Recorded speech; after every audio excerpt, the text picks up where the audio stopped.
से आपको खबर बता रहे हैं। उपराष्ट्रपति चुनाव के लिए मतदान शुरू हो चुका है। प्रधानमंत्री नरेंद्र मोदी ने आपको बता दें कि अपने मत का प्रयोग करते हुए मतदान किया। साथ ही साथ दोनों सदनों के सदस्य भी अब संसद भवन परिसर पहुंच रहे हैं। कमरा नंबर 63 में वोटिंग हो रही है। देश को आज नया उपराष्ट्रपति मिलने वाला है। चुनाव भी आज है और नतीजे भी आज ही आएंगे। एनडीए की तरफ से मैदान में जगदीप धनखड़ खड़े तो विपक्ष ने मार्गरेट अल्वा पर दाव चला है। आपको बता दें कि उपराष्ट्रपति का चुनाव देश के लोकतंत्र में काफी मायने रखता है।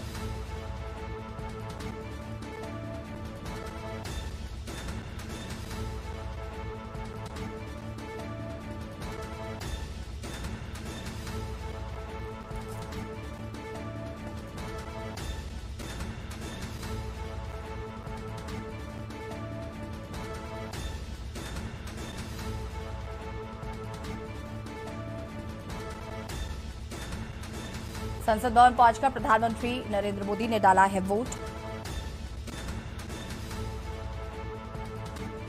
हालांकि आपको बता दें कि विपक्ष में काफी बिखराव भी देखने को मिल रहा है।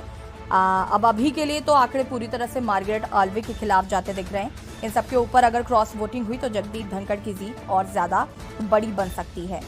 ऐसा ही कुछ नजारा राष्ट्रपति चुनाव में दिख चुका है, जब द्रौपदी मुर्मू ने एक ऐतिहासिक जीत दर्ज की थी और यशवंत सिन्हा के खिलाफ उन्हें एक लैंडस्लाइड विक्ट्री मिली थी। और अब जगदीप धनखड़ भी वही प्रयास करने वाले हैं। आपको बता दें कि वैसे कुछ पार्टियों ने विपक्षी उम्मीदवार मार्गरेट अल्वा का समर्थन भी किया है। इसमें अरविंद केजरीवाल की आम आदमी पार्टी, टीआरएस, एआईएमआईएम और जेएम पार्टी शामिल है। लेकिन विपक्ष का ये समीकरण ममता बनर्जी की वजह से खराब होता दिख रहा है। टीएमसी उपराष्ट्रपति चुनाव में वोटिंग नहीं करने जा रही है। ऐसे में उसके कुल 36 सांसद वोट नहीं डालेंगे और इतने ही वोट अल्वा को कम मिल सकते हैं। तो कहीं ना कहीं ये चुनाव एक तरफा नजर आ रहा है फिलहाल। और अगर क्रॉस वोटिंग होती है तो जगदीप धनखड़ को और बड़ी जीत मिल सकती है। फिलहाल मतदान शुरू हो चुका है और संसद भवन परिसर की ये तस्वीरें आपको दिखा रहे हैं। आपको बता दें कि हर चुनाव हर सांसद का एक वोट गिना जाता है और सांसद को अपनी पसंद के आधार पर प्राथमिकता तय करनी होती है। मतलब जो ज्यादा पसंद वो पहले नंबर पर, जो कम वो दूसरे नंबर पर। अब इसी प्रक्रिया के आधार पर देखें तो एनडीए उम्मीदवार जगदीप धनखड़ के खाते में अभी 395 वोट दिख रहे हैं। मतलब जितनी की जरूरत है उससे ज्यादा उनके पक्ष में पहले ही जाते दिख रहे हैं और इसी वजह से इस चुनाव में जगदीप धनखड़ की जीत लगभग तय मानी जा रही है। वर्तमान में बीजेपी के लोकसभा में 303 सांसद हैं और राज्यसभा में पार्टी के पास 93 सांसद हैं। तो कहीं ना कहीं ये चुनाव एक तरफा है।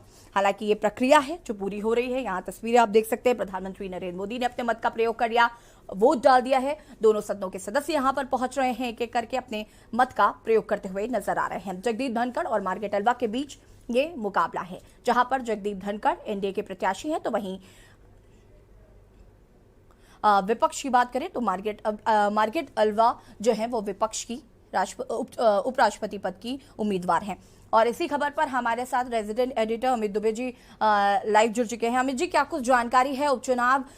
माफ कीजिएगा, उपराष्ट्रपति के जो चुनाव है वो शुरू हो चुके हैं, मतदान शुरू हो चुका है। जैसे कि हम लगातार अपने दर्शकों को तस्वीरें भी दिखा रहे हैं, प्रधानमंत्री नरेंद्र मोदी ने भी यहाँ पर अपने मत का प्रयोग किया, वोट डाला। क्या कुछ अपडेट है? जी बिल्कुल, देखिए प्रधानमंत्री अपना वोट डाल चुके हैं। इसके बाद तमाम सांसद जो है वो यहाँ पे कतार में लग चुके हैं, क्योंकि वोटिंग जो है वो शुरू हो चुकी है और ऐसा शाम 5 बजे तक वोटिंग जो है वो चलनी है। राज्यसभा और लोकसभा 2 उम्मीदवार हैं जो यहाँ पे खासतौर पे यहाँ पे वोटिंग करने के लिए सांसद जो वोटिंग करने के लिए आएंगे। जगदीप धनखड़ की जीत जो है वो लगभग सुनिश्चित मानी जा रही है, क्योंकि एनडीए के पास पहले से ही बहुमत यहाँ पे है। और दूसरी बड़ी चीज की यहाँ पे ममता बनर्जी ने खासतौर पर इस चुनाव में उनके सांसद जो है वो पार्टिसिपेट नहीं कर रहे हैं। भले ही जगदीप धनखड़ की धुर विरोधी रही हो ममता बनर्जी, लेकिन विपक्ष की उम्मीदवार मार्गरेट अल्वा के साथ वे नजर नहीं आ रही है। और उन्होंने पहले ही स्पष्ट कर दिया था कि किस तरह से जब विपक्ष का उम्मीदवार घोषित किया गया तो उनसे नहीं पूछा गया, ना ही उन्हें बैठक में बुलाया गया, ना ही कोई उनसे रायशुमारी की गई है। और दूसरी तरफ मायावती ने भी एनडीए प्रत्याशी को अपना समर्थन दिया है। तो जाहिर तौर पर जीत जो है वो और ज्यादा बड़ी होने की उम्मीद है। और चूंकि आज चुनावी नतीजे जो है वो भी आज ही घोषित होने हैं, जब वोटिंग की प्रक्रिया समाप्त हो जाएगी और उसके बाद जो है देर शाम तक नतीजे भी घोषित हो जाएंगे। हालांकि जो वर्तमान में उपराष्ट्रपति वेंकैया नायडू है, उनका कार्यकाल जो है वो 11 अगस्त तक का है। जी बिल्कुल अमित दुबे जी, अगर हम राष्ट्रपति चुनाव की बात करें तो कहीं ना कहीं ममता बनर्जी जो है वो पूरे समूचे विपक्ष को एक साथ लाती हुई नजर आई थी। ऐसे में जब उपराष्ट्रपति के चुनाव हुए तो उन्होंने पहले ही बता दिया कि उनका कोई भी सांसद वोट नहीं करेगा, तो कहीं ना कहीं ये एक बड़ी हार हो सकती है विपक्ष की। देखिए, इसमें कोई दो राय नहीं है कि भले ही विपक्ष के पास बहुमत ना हो, लेकिन अगर पूरा विपक्ष एकजुट होता तो सरकार के सामने एक बड़ी चुनौती जरूर पेश होती। जिस तरह से मानसून सत्र में देखने को मिला, तमाम पार्टियां जो है जब राष्ट्रपति का चुनाव हुआ था तो कई पार्टियां जो है वो खासतौर द्रौपदी मुर्मू की जीत सुनिश्चित होने के बावजूद भी विपक्ष के उम्मीदवार यशवंत सिन्हा के साथ दिखी, चाहे आम आदमी पार्टी की बात करें, टीएमसी की बात करें या अन्य पार्टियों की बात करें। और इस बार भी आम आदमी पार्टी जो है वो विपक्ष के उम्मीदवार मार्केट अलवा के साथ दिख रही है।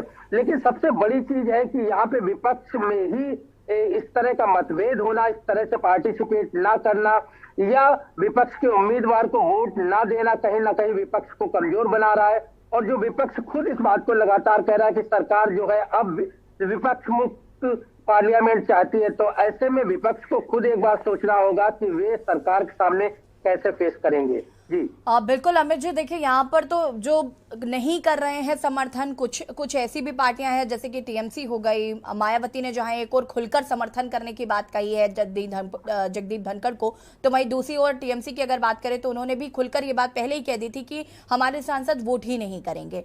तो वहीं अगर हम क्रॉस वोटिंग की बात करें तो क्रॉस वोटिंग हो सकती है, बेखराब हो सकता है और इससे एक बड़ा आंकड़ा जो है वो जगदीप धनखड़ को मिलेगा। देखिए, ये चुनाव है जहां पे इन चुनावों में जो है सांसद पार्टी से हटके वोट कर सकता है। ये बात हमने राष्ट्रपति चुनाव में भी देखी थी कि तमाम सांसद और विधायकों ने किस तरह से द्रौपदी मुर्मू को वोट दिया और पार्टी गाइडलाइंस का पालन नहीं किया, क्योंकि इसमें कोई व्हिप जारी नहीं होता। इस तरह की चीजें जो है वो इस बार भी देखने को मिल सकती है कि लोग जो है वो हो सकता है जगदीप धनखड़ को यहाँ पे सपोर्ट करें, लेकिन जब चुनावी नतीजे घोषित होंगे तो तमाम चीजें सामने आएंगी। लेकिन खासतौर पर एनडीए प्रत्याशी के ऊपर इस बात का कोई खासा फर्क पड़ता हुआ नजर नहीं आ रहा है, क्योंकि सबसे बड़ी चीज है कि एनडीए के पास पहले से बहुमत है और ऐसे में जगदीप धनखड़ का उपराष्ट्रपति बनना लगभग तय माना जा रहा है।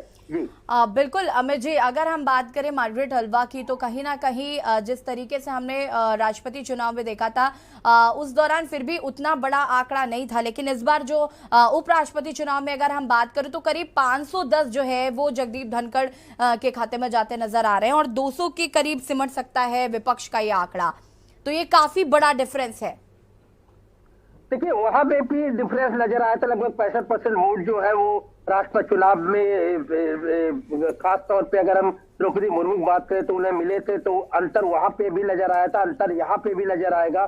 सिर्फ थोड़ा सा फर्क होता है अगर हम राष्ट्रपति चुनाव की बात करें कि यहाँ पे जो एमएलए होते, जो विधायक होते हैं वो पार्टिसिपेट नहीं करते, सिर्फ सांसद पार्टिसिपेट करते हैं और ऐसे में सांसदों को ही वोट डालना है।